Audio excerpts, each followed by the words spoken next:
لەسەر بێم ژارێ میێڤەنداریە مامۆستا مححمود ئەیوب سەرک ئۆفیسە پەیوەندیên دەرڤە ڕێخستنە مافکریە لە ستیدیە مامۆستا خێراتی بەریا هەموو شتێکی طبعاً ئەv یەک ji çîrokên revandinê بۆ باکو دەرکەتیەتە نەها bihîst û temeşevane bihîst revandina zarokan li gorî yasayên te herêmî dixwazê navxwe dixwazê navdewletî dixwazê çi jۆre yasayek navdetê kirin zarok dime ji dibistanê tê revandin ji malbata xwe tê dûrkirin çi jۆre tawaneke بله يعني اف بيوري چه دبن رواندنا زاروكا قوتنا رواندني قوتنا ككريتا بالاساس مثلا وقتي جو خورتك وكتشك بركي افيندار بانا بافرا جو كيشن چه بان رواندن او رواندن كريت بود عرفي عشائري وجواكا كرديدا او رواندن بحمو مقايسه جهه ايدانيه وجهه جهه از هشکره دبیجم لوازیک تنظیمی دهندری و هزیده های حتی وازارو کبید دلی اف گلک ما في زاروكا ميثاق متحده يا حقوق الانسان هاتيا چلو هشتادا دا مزراندن وسوري ودولتي دا كركاج كردستاني را وحمو اغلبيه دولتي عالمي سر ام ذكرنا انه ما في زاروكا هيا ما في جنيه هيا ما في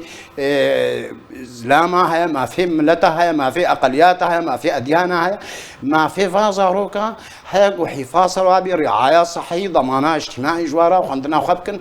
اف ايم برايامي انه اف مسألة شيء بي خدمتها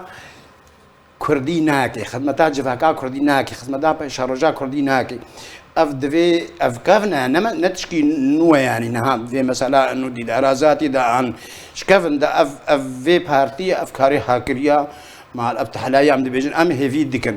اما وكوميتك ما في مروفا ام جي باش ديريا في دايكات كن جود بانكا وخباكري مظلوم عبدي واداره ذاتي وبيدا وتشكسي ولات باريس انه اف ديروك اف جيروك جبني رابش في نابدا مامۆستا مححمود ورد پرسەک هەیە دەماک و زارۆک تێنە ڕەباندن و تایبەتی ڕێژە هەلی بەتریا کەچێن کورد تێ ڕەباندن پەکەکێ دخوازێ بە چ جۆرێکی زیانە بگەێنێت جڤاکە کوردی و جڤاکە کوردی حتا چرادەیەکێ ژە کللتوری خۆ دوور بکەیت اد بيجم يعني افرفانا قوتشيت بيس يعني او اعاز وامر شكودي بي يعني ايم اد بيجم هاي حديها انه بدليل قلت تشيبو نهال هندري روج افا تشيبو مثلا افخرقاتي ها تشيبو مثلا جبو زندانا حسشا وغيري وكاد رابورا ودي جهات 165 زاروك هات نرافاندن بصدي زارو بهزاري زاروك هات نرافاندن وقت بجمع نيج نرافاندن اف ام اد بيجم يعني هانا حدكي بنجها أفكرنا في بارتي قشي بقولتي قفازارو كان نرافينن أو بارتي انتخابي يعني أفكرنا حسبا خش جبر كسكي جهانا حدكي عالم تف بيد حسهن هشكرة إنه أفارتي كسكي بعقل مند يعني ما في كردا برسين خدوري بارتي كيد بدليل افخروقاتي امني تشيبون ياك جوالا وازيابو باش اجبر چه پککا اباکرنا خو بردامبونا خو د زاروکان د بینش بر چه سلام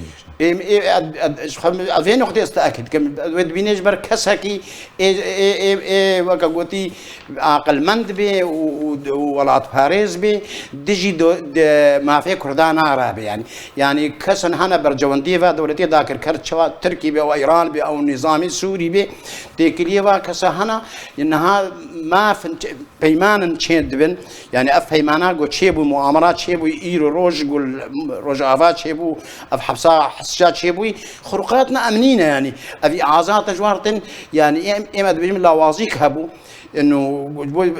فا مساله يعني لوازيك دهندري تنظيمي دهندري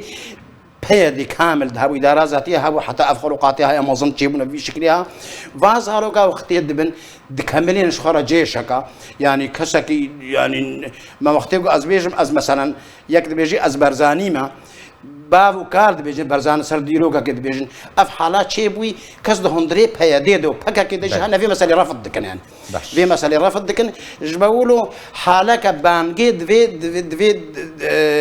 شبکه و دا دوی تلفزیون آرک ام بانگی دکن دوی بس حتى ایرو درفت اف ظرفه اقلیمی و ظرفه موضوعی ذاتی و هيئة دولي دوی استغلال بي صالحه كرديرا ام بن نمجي خبلن دکن ام بسجريا وحوارات دکن دوی وقرنا حوارات فبن جبدلا فينا كوكي هاتشي بن خدمتا كرداتشي دوی حوار فبن